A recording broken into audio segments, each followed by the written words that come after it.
Good morning, student. Welcome in our e-class.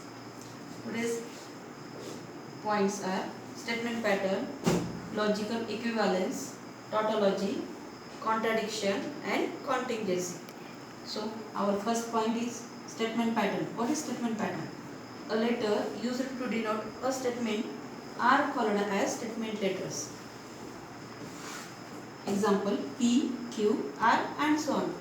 म्हणजेच जे अक्षर आपण स्टेटमेंट लिहिण्यासाठी वापरतो त्याला स्टेटमेंट लेटर असे म्हणतात. Example small letter P, small letter Q, small letter R. Proper combination of statement letters and connectives is called as statement pattern or preposition.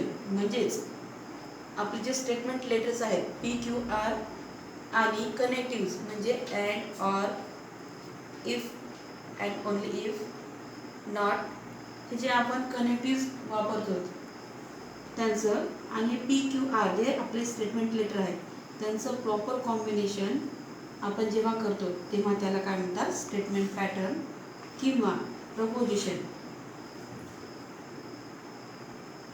Logical equivalence. Two statement pattern are said to be equivalent if their truth value table are identical. If A equivalent B and it read as A equivalent B. म्हणजेच बघा logical equivalence म्हणजे काय, जेव्हा दोन statement pattern आपण equivalent आहेत असं म्हणतो किंवा जेव्हा त्यांचे ट्रूथ व्हॅल्यूज टेबल हे आयडेंटिकल असतात म्हणजे समान असतात तेव्हा त्या दोन स्टेटमेंट पॅटर्नला आपण इक्विव्हॅलेंट आहे असं म्हणतो. म्हणजेच जेव्हा आपण ए हा स्टेटमेंट पॅटर्न आहे आणि बी हा दुसरा स्टेटमेंट पॅटर्न आहे तेव्हा आपण ह्या चिन्हाने आपण त्यांना डिनोट करतो आणि त्याचा ए इक्विव्हॅलेंट बी असं आपण त्याचं वाचन करतो. त्यानंतर next tautology. A statement pattern whose truth value is true for all possible combination of its prime components truth value. म्हणजेच जेव्हा आपण जे स्टेटमेंट पॅटर्न घेतो त्याच्यामधील जे पी, क्यू आणि कनेक्टिव्ह जे आहेत आपले त्यांचं आपण स्टेटमेंट पॅटर्न घेऊन त्यांचं जे पण आपण कॉम्बिनेशन करतो ते कॉम्बिनेशन घेऊन आपण जेव्हा ट्रूथ टेबल तयार करतो त्या ट्रूथ टेबलची व्हॅल्यू जेव्हा ट्रू असते तेव्हा त्याला टॉटॉलॉजी असे म्हणतात आणि जे टॉटॉलॉजी ह्या स्मॉल लेटर टी ने डिनोट करतात. Example statement pattern P disjunction negation Q is called as tautology. म्हणजे जेव्हा आपण statement pattern P disjunction negation Q हे स्टेटमेंट पॅटर्न आपण जेव्हा घेऊन ट्रूथ टेबल तयार करतो तेव्हा ह्या स्टेटमेंट पॅटर्नची व्हॅल्यू ही काय येणार आहे की टी येणार आहे आणि तेव्हा पूर्ण टी येणार आहे तेव्हा त्याला आपण काय म्हणू टॉटॉलॉजी असे म्हणूया.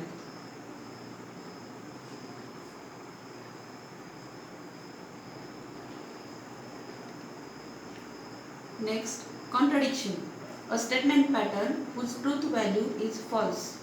Truth value is false for all possible combination of truth value of its prime component that is P and Q is called as contradiction. म्हणजेच P, Q, R हे जे आपले स्टेटमेंट लेटर आहेत आणि कनेक्टिव्ह आहेत त्यांचं आपण प्रॉपर कॉम्बिनेशन करून जेव्हा ट्रूथ व्हॅल्यू आपण फाइंड करतो तेव्हा जी व्हॅल्यू आहे ती व्हॅल्यू फॉल्स येते तेव्हा त्याला कॉन्ट्राडिक्शन असे म्हणतात आणि it is denoted by small letter C. आणि हे जे आहे स्मॉल लेटर सी ने डिनोट करतो. Example P conjunction negation P is a contradiction. जेव्हा आपण स्टेटमेंट पॅटर्न तयार करतो पी कंजक्शन निगेशन पी हा टेबल आपण जेव्हा करतो तेव्हा त्याची लास्ट व्हॅल्यू जी पी कंजक्शन ह्या स्टेटमेंट पॅटर्नची व्हॅल्यू फॉल्स येते तेव्हा आपण त्याला कॉन्ट्राडिक्शन असे म्हणतो. Next contingency. A statement pattern whose truth value is neither true nor a false is called as contingency. म्हणजेच जेव्हा स्टेटमेंट पॅटर्न आपण तयार करतो आणि त्याची truth value neither true nor false.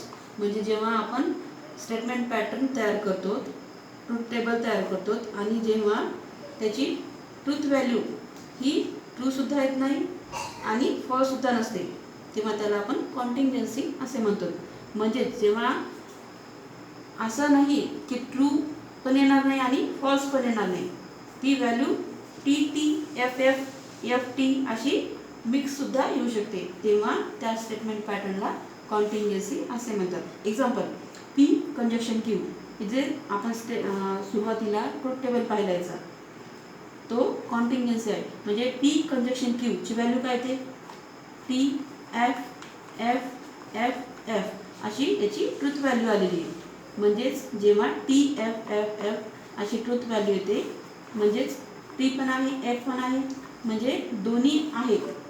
आणि आपल्या ज्या डेफिनेशनमध्ये दिलेलं आहे किंवा स्टेटमेंटमध्ये दिलेलं आहे की neither true or nor false, पण तसं नाही आहे. याची व्हॅल्यू म्हणजे प्युअरली फॉल्स किंवा प्युअरली ट्रू येत नाही, तेव्हा तो कॉन्टिंजन्सी असतो. म्हणजेच दोन्हीही मिक्स त्याची व्हॅल्यू येऊ शकते.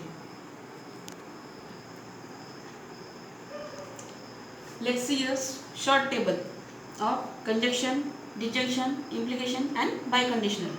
बघा, PQ जे स्टेटमेंट लेटर आहेत आपण त्यांची ट्रूथ व्हॅल्यू लिहून घेतलेली TTFF. क्यूची ट्रूथ व्हॅल्यू TFF. आणि हा जो टेबल आपण पाहतो ते तुम्हाला लक्षात येण्यासाठी इन शॉर्ट एका नजरेमध्ये तुम्हाला पटकन लक्षात यावं म्हणून हा ट्रूथ टेबल तयार केलेला आहे. बघा, निगेशन ऑफ P म्हणजे काय की टीची अपोजिट व्हॅल्यू आहे की F.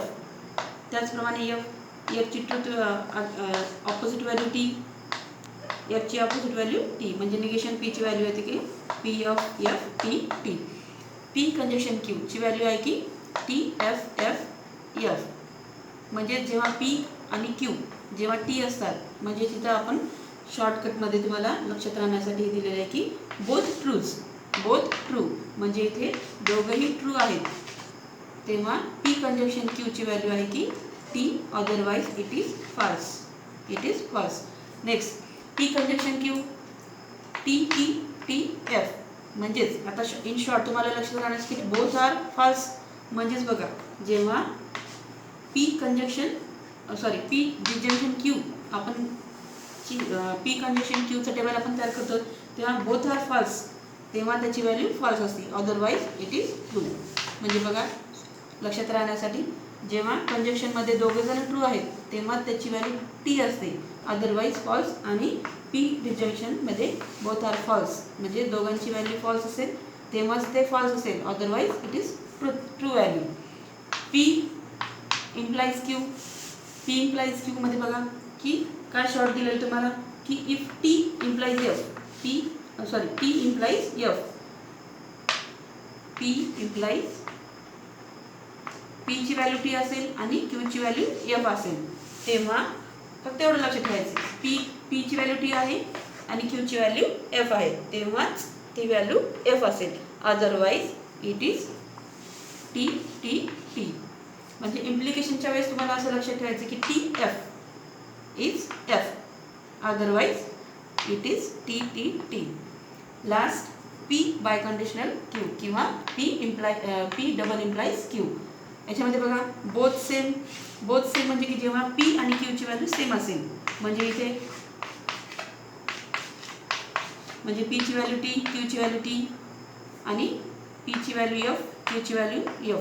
म्हणजे दोघेही सेम असतील तेव्हाच ते T असेल.